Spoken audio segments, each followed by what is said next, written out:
She never intended to follow him. In fact, the idea embarrassed her the moment it crossed her mind. Eleanor Price, CEO of a fast-growing logistics company, did not follow people.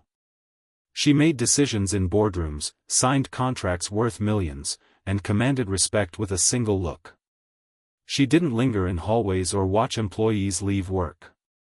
And yet, that evening, as she shut down her computer and glanced through the glass walls of her office, she found herself watching Mark Rivera gather his things and head for the elevator. Mark was one of her junior analysts.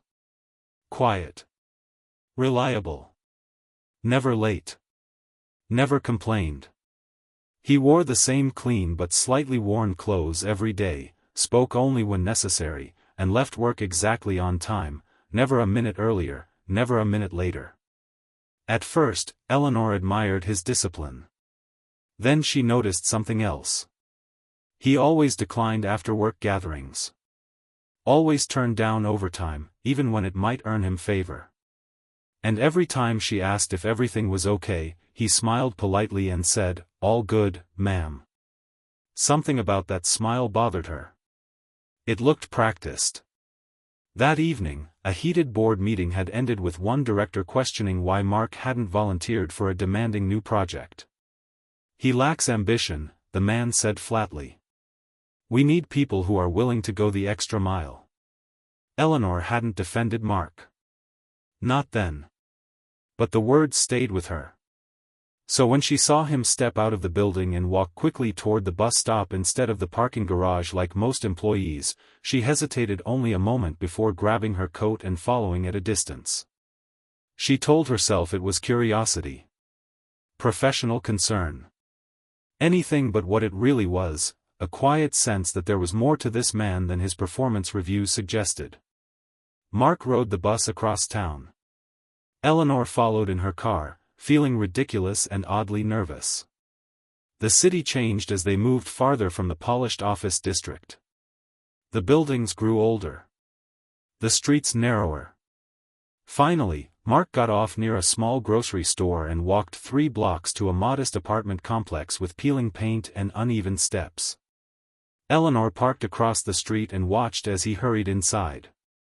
She waited a few minutes, unsure what she expected to see. Then the front door opened again. Mark stepped out, no longer wearing his office jacket. Instead, he had changed into a faded hoodie. In one arm, he carried a small boy who couldn't have been more than 6 years old. The child's head rested sleepily against Mark's shoulder. Eleanor's chest tightened. Mark spoke softly, adjusting the boy's backpack and guiding him toward the grocery store. She followed, keeping her distance. Inside, she watched them move through the aisles. Mark checked prices carefully. He put items back. The boy tugged on his sleeve, pointing to cereal with a cartoon character on the box. Mark knelt to his level, spoke gently, then chose a cheaper brand and made a joke that made the boy laugh anyway. At the checkout, Mark counted bills twice before paying. Eleanor sat in her car afterward, hands gripping the steering wheel, her world shifting in ways she hadn't expected. This wasn't a lack of ambition. This was sacrifice. The next morning, she called Mark into her office. He looked nervous, standing straight with his hands clasped in front of him. Eleanor studied him for a moment, seeing him differently now, not just an employee, but a father carrying more weight than anyone had noticed. "Mark," she said carefully, "can you tell me about your life outside of work?" He hesitated. His jaw tightened slightly. "I try not to mix the two," he said. "I know," Eleanor replied. "But I'd like to understand." There was a long pause. Then, slowly, Mark exhaled. He told her about his son, Lucas. About his wife, who had passed away 3 years earlier after a sudden illness. About juggling daycare, school pickups, night shifts at a warehouse he'd recently quit, and a constant fear of falling behind. He explained why overtime wasn't an option and why evenings belonged to his son. "I'm not ungrateful," he said quietly. "I just have limits." Eleanor listened without interrupting. When he finished, she nodded once. "Thank you for trusting me." That afternoon, she made changes. She adjusted project timelines. Introduced flexible hours. Approved remote work options that had been stalled for months. When a board member objected, she held firm. "We don't lose productivity by supporting our people," she said. "We lose it by ignoring them." But Eleanor didn't stop there. She assigned Mark to lead a new internal efficiency project, one that could be done mostly during work hours. She paired him with a mentor. And for the first time, she watched him speak in meetings with quiet confidence, his ideas sharp and thoughtful. At home, Mark felt the shift almost immediately. He had energy in the evenings. He helped Lucas with homework instead of rushing through it.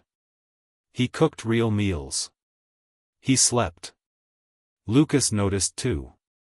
"You're happier, Dad," the boy said one night. Mark smiled. "I think I am." Weeks passed. Then months. The project Mark led saved the company significant costs. The same board member who had called him unambitious praised his work publicly. Eleanor watched from the end of the table, feeling something warm and unfamiliar settle in her chest. One evening, long after most employees had left, Eleanor found Mark still at his desk. He looked up, surprised. "I thought you'd gone home."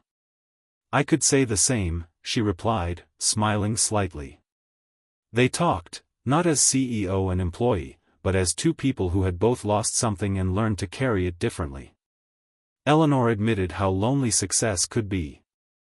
How empty her apartment felt at night.